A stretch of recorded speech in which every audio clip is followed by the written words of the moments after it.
Bonjour, Zarina Boily, experte auprès des personnes avec un défi d'attention. Dans ce vidéo, je vous parle de l'importance d'être authentique et de comment différencier le vrai du faux. Avec un défi d'attention, on a eu l'habitude probablement au cours de notre vie, je ne sais pas si c'est votre cas, sans doute, mais je vous dirais que pour ma part, au fil des années, il y a des choses qu'on m'a dites qui ont fait en sorte que, à un certain moment donné, j'ai probablement, pour me protéger, euh, choisi ou décidé de ne pas être tout à fait moi-même. Mais ce que je me rencontre avec le temps, c'est que pour moi, être authentique, c'est vraiment primordial. C'est primordial dans ce que je fais comme accompagnante en kinésiologie holistique et coach. C'est important dans les relations que j'ai avec les gens. Et dans la vie, si on n'est pas authentique ou si on n'est pas nous-mêmes, souvent on va se retrouver dans des situations soit conflictuelles, soit de désaccord avec d'autres personnes. Et là est la beauté de la chose.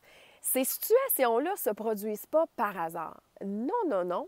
En fait, les situations qui nous arrivent sont là pour nous faire prendre conscience de quelque chose. Dans chaque situation, dans chaque événement désagréable, il y a une ou des leçons à apprendre. Mais comme disait si bien Jerry Boulet dans une de ses chansons, maintenant je vois la vie avec les yeux du cœur, c'est vraiment avec ces yeux-là qu'il faut regarder la situation et non avec l'ego qui va chercher à trouver des excuses, à chercher des raisons pour justifier la réaction et souvent, tout simplement, rejeter le blâme sur l'autre personne. Alors, pour regarder une situation avec les yeux du cœur, c'est super important dans un premier temps de se déposer. Pourquoi? Parce que c'est seulement à ce moment-là qu'on va pouvoir faire une espèce de scan corporel pour aller voir qu'est-ce qui se passe en dedans et qu'est-ce qui est là exactement. Pour ensuite faire l'exercice de se demander quelle est la leçon ou quelles sont les leçons que j'ai à tirer de cette situation qui s'est produite aujourd'hui. Et c'est difficile parfois pour quelqu'un avec un défi d'attention d'être authentique parce qu'on s'est tellement fait dire toutes sortes de choses au fil des années qu'on prenait trop de place, qu'on dérangeait, qu'on n'avait pas notre place. Et tout ça, du moins dans mon cas, a fait en sorte que petit à petit, je me suis éloignée de la personne que je suis pour essayer d'être quelqu'un que je ne suis pas. Alors, oui, je suis quelqu'un qui dérange. Oui, je suis quelqu'un qui prend de la place. J'y travaille. Comme tout le monde, j'ai mes qualités, mes talents, mes défauts, mes petits travers. Donc, souvent, quand il y a un événement qui se produit, mon premier réflexe, c'est de me déposer et d'ensuite aller voir à l'intérieur pour justement voir qu'est-ce qui se passe et comment je peux différencier le vrai du faux. Et la meilleure façon que j'ai trouvée, c'est vraiment de me servir de ce sixième sens qu'on a. Vous savez, souvent, on va dire que les gens avec un défi d'attention savent quand quelqu'un n'est pas vrai. On a comme une espèce de pif et d'instinct qui nous dit cette personne-là, présentement, n'est pas honnête, elle n'est pas sincère, elle n'est pas franche.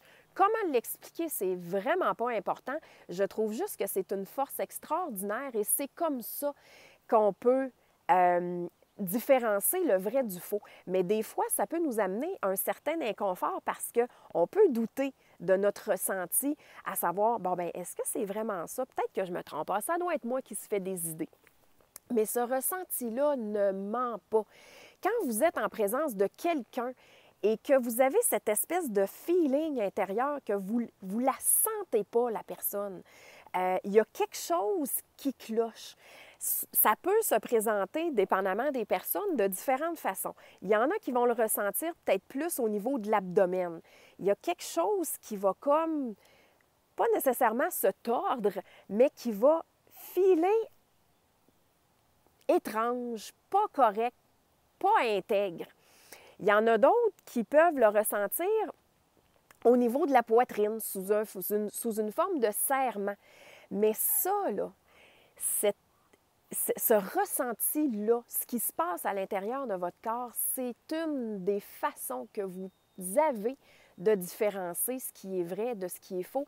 Et plus vous allez apprendre à faire confiance à ce sixième sens-là, plus vous allez être en mesure de savoir si vous êtes dans une situation qui vous convient ou non et trouver une façon, bien entendu, dans la plus grande douceur et dans la plus grande politesse et gentillesse possible, de vous en retirer avant qu'il y ait un conflit ou qu'un désaccord face sur face. Parce que c'est forcément ce qui peut arriver.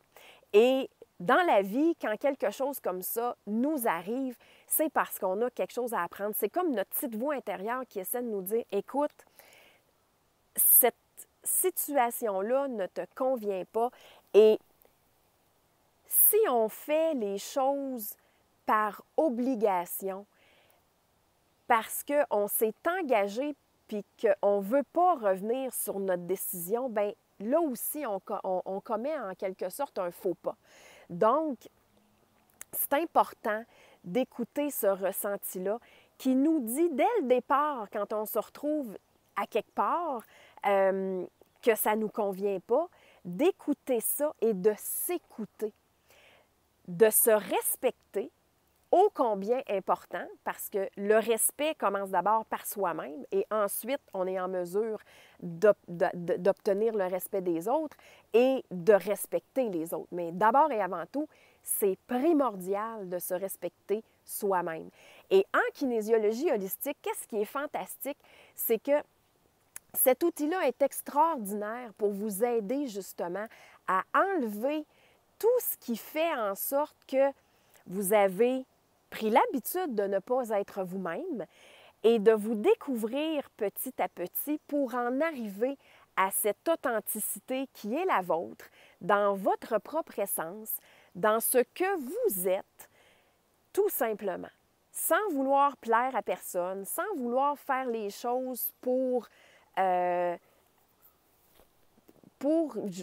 plaire à quelqu'un, ou parce que vous avez décidé que finalement, ça ne vous convient pas et que la meilleure chose que vous pouvez faire, c'est vous respecter suffisamment pour rebrousser chemin.